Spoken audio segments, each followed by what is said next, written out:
Assalamualaikum warahmatullahi wabarakatuh. Perkenalkan nama saya Dea Puspita Rahma. Saya prodi akuntansi, mata kuliah 3 bisnis, kelas K6 NR21 dengan dosen pengampu yaitu Pak Pulung Puriyana. Eh, Baik sebelumnya langkah baiknya kita mendoakan para guru-guru kita, dosen-dosen kita, teman-teman kita agar selalu diberikan kesehatan, diberikan rezeki yang baik. Nah, sebelum memulai presentasi kali ini, marilah kita berdoa dulu menurut agama dan kepercayaan masing-masing. Berdoa dimulai. Berdoa selesai. Nah, baik, kita mulai saja.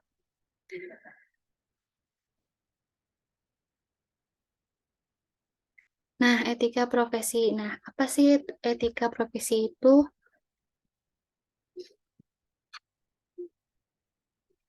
Nah, pengertian dan nilai etika.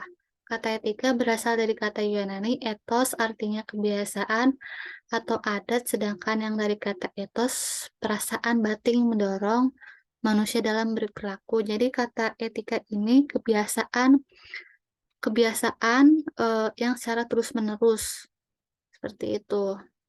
Nah, menurut KBBI, etika dijelaskan dengan membedakan 3 arti sebagai berikut. Yang pertama, ilmu tentang apa yang baik dan apa yang buruk dan tentang hak dan kewajiban moral. Nah, yaitu ilmu yang apa sih yang baik menurut menurut kita di dalam masyarakat, apa sih yang buruk menurut masyarakat. Jadi cara berperilaku itu seperti apa. Nah, yang kedua itu kumpulan asas atau yang berkaitan dengan akhlak. Nah, jadi etika itu berkaitan dengan akhlak atau perilaku seseorang.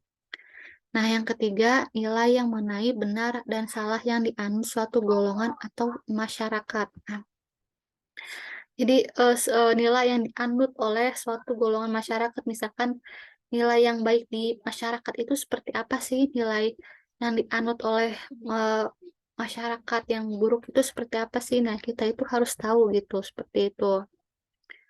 Nah, pengertian etika. Etika berasal dari kata ethos, bahasa Yunani, artinya karakter, watak, kesusilaan, atau adat. Jadi etika itu bisa menjadi karakter atau perilaku. Nah, menurut Martin, 1993, etika didefinisikan sebagai the discipline which can act as the performance index or reference for our control system. Jadi, eh, etika itu jadi bisa jadi disiplin terus-menerus supaya kita bisa dapat mengontrol perilaku kita terhadap masyarakat itu sendiri. Nah, etika adalah refleksi dari apa yang disebut dengan self-control, karena segala sesuatunya dibuat dan diterapkan dari dan untuk kepentingan kelompok sosial profesi itu sendiri. Jadi, kita itu punya self-control atau kita ini harus bisa tidak sewenang-wenang atau tidak semaunya saya gitu. Oh, agar ini karena dapat kepentingan kelompok sosial atau masyarakat itu. Jadi kepentingan umum, jadi kita tidak boleh bertindak suka hati kita. Seperti itu. Nah, perkataan etika itu identik dengan perkataan moral karena moral menyangkut manusia, misalnya perbuatan seorang dikatakan melanggar nilai-nilai moral dapat diartikan pula bahwa perbuatan tersebut melanggar nilai-nilai dan norma-norma yang etis yang berlaku di masyarakat. Nah, fungsi etika menurut Bertens 1994 yang pertama itu kata etika bisa dipakai dalam arti nilai-nilai dan norma-norma yang jadi pegangan bagi seseorang atau kelompok masyarakat dalam mengatur perilakunya. Jadi itu bisa menjadi pegangan atau pedoman gitu. Apa sih yang bisa saya bagikan kepada orang lain kayak gitu. Nah, yang kedua itu etika berarti kumpulan asas atau nilai moral yang dimaksud adalah kode etik. Jadi etika itu bisa diartikan dengan kode etik. Nah, yang ketiga ya, etika mempunyai arti lagi ilmu yang baik atau yang buruk. Etika di sini sama artinya dengan filsafat moral.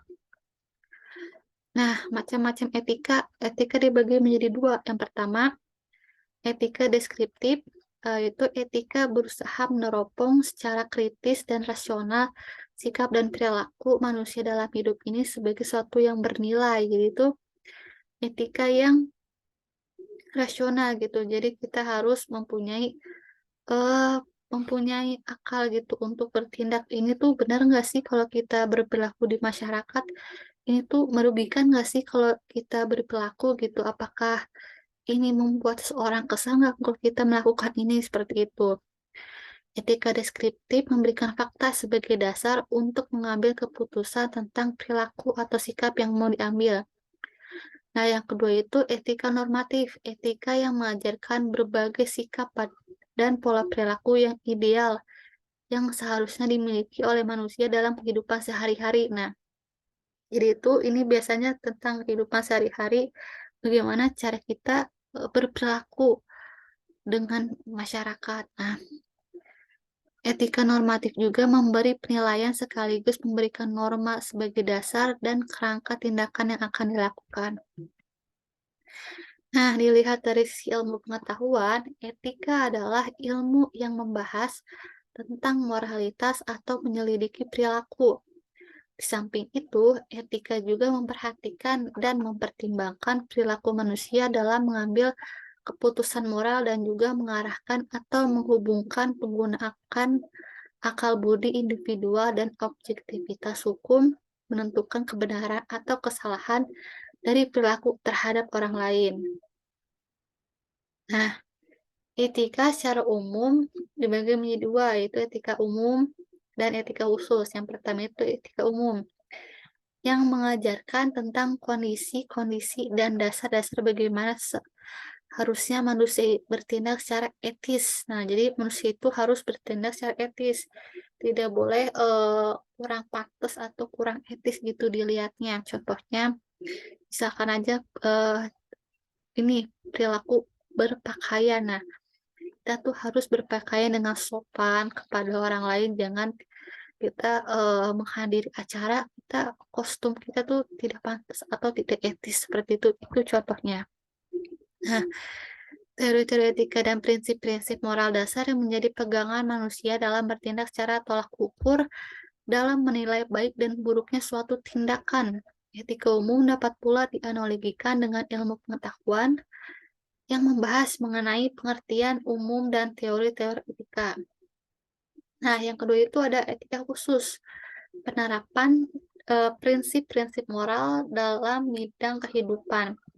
Penerapan ini bisa berwujud bagaimana seorang bersikap dan bertindak dalam kehidupannya dan kegiatan profesi, khususnya yang dilandasi dengan etika moral. Nah, jadi bagaimana sih seorang itu bertindak saat kita berprofesi, bagaimana saat kita melayani masyarakat itu berperilakunya itu seperti apa. Nah, ini dijelaskan dengan etika khusus ini. Penerapannya seperti apa, seperti itu. Nah, namun penerapan ini dapat juga berwujud bagaimana manusia bersikap atau melakukan tindakan dalam kehidupan bersama.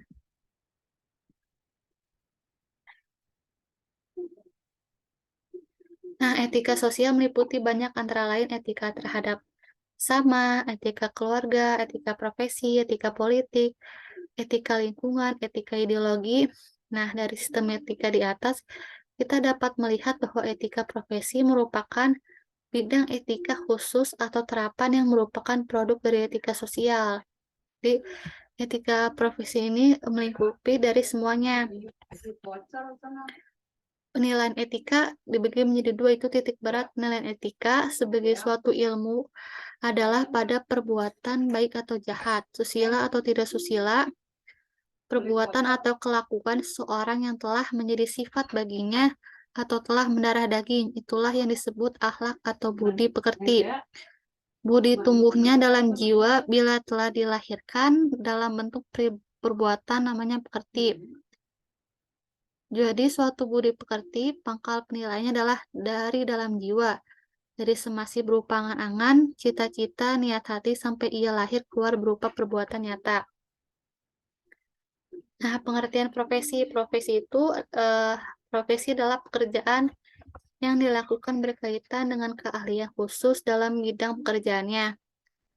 Profesi adalah suatu pekerjaan yang berkaitan dengan bidang yang didominasi oleh pendidikan dan keahlian yang diikuti dengan pengalaman praktik kerja purna waktu. Nah, jadi tuh ada masanya gitu, jadi ada pensiun yang purna waktu, dilaksanakan dengan mengandalkan keahlian.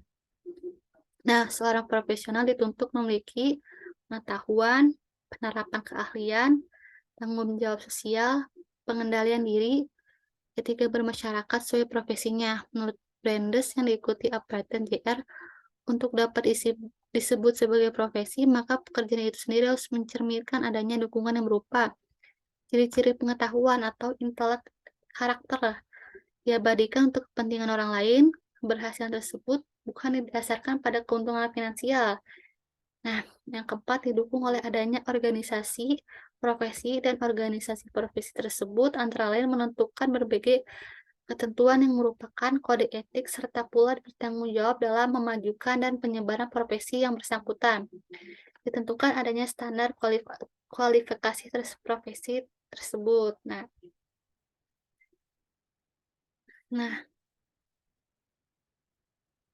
nah, cukup sekian presentasi dari saya. Apabila ada salah kata, mohon maaf. Assalamualaikum warahmatullahi wabarakatuh.